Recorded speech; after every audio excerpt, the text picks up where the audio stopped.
नमस्कार and very warm welcome to all of you. चलिए करते हैं शुरुआत आज के इस सेशन की, जहां पे मैं विनीत शर्मा ट्विजार्ड्स ऑटोमोबाइल्स में आपके द्वारा पूछे गए सवालों के जवाब दूंगा।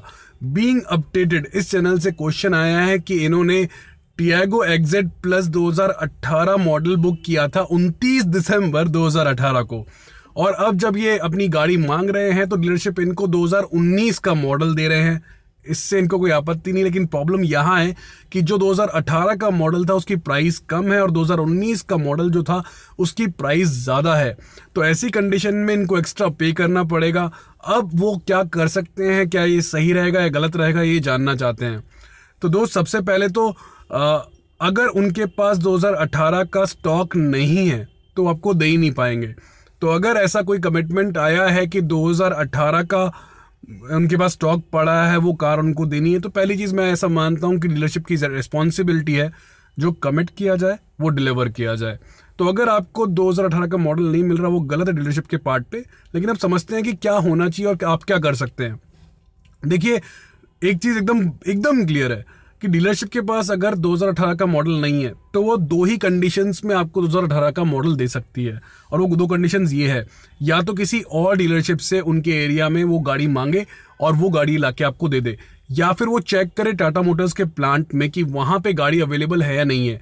अगर ये दोनों ही कंडीशंस फुलफिल नहीं हो रही, अगर दोनों ही कंडीशन में आपकी जो आपने 2018 का जो स्टॉक था वो अवेलेबल है ही नहीं, आपको मिल ही नहीं सकता, तो कुछ भी करके डीलर आपको 2018 का मॉडल नहीं दे सकता। आपको 2019 का ही मॉडल लेना पड़ेगा, और 2019 के मॉडल में भी डीलरशिप आपको 2018 के पैसे के हिसाब से नहीं देगी। इससे आपको 2019 की प्राइस ही पे करनी पड़ेगी, और वो इसीलिए है क्योंकि डीलरशिप ने भी तो 2019 के ही प्राइस में उस गाड़ी को टाटा मोटर्स से खरीदा है।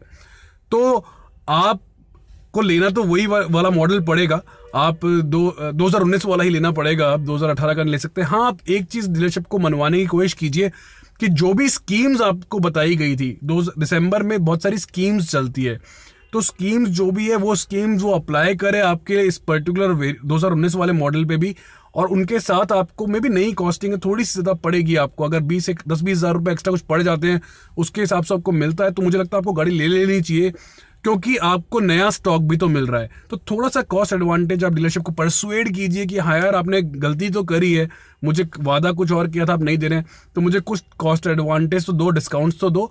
और उस पर अगर आपको 2019 का मॉडल मिल जाता है कुछ 1,000 रुपये एक्स्ट्रा स्पेंड करके, I don't think that's a bad deal. क्योंकि जब आप गाड़ी अगर फ्यूचर में बेचेंगे, या फिर आप अगर अपने पास रखते भी हैं, तो आपके पास लेटेस्ट स्टॉक है, 2019 का स्टॉक है इंस्टेड ऑफ 2018, तो मेन काम तो आपको वो बेचने टाइम नहीं आएगा। अगर आप खुद के पर्पज से यूज कर रहे हैं तो इतना बड़ा आपको फायदा नहीं है, लेकिन 2019 का वेरिएंट अगर आपको थोड़ी अच्छी उनसे नेगोशिएट करके प्राइस आप अच्छी ले पाए तो आपको फायदा रहेगा। अगर आप उसको नेगोशिएट कर लें, आप अगर कभी बेचते हैं फ्यूचर में, तो आपको फायदा हो सकता है।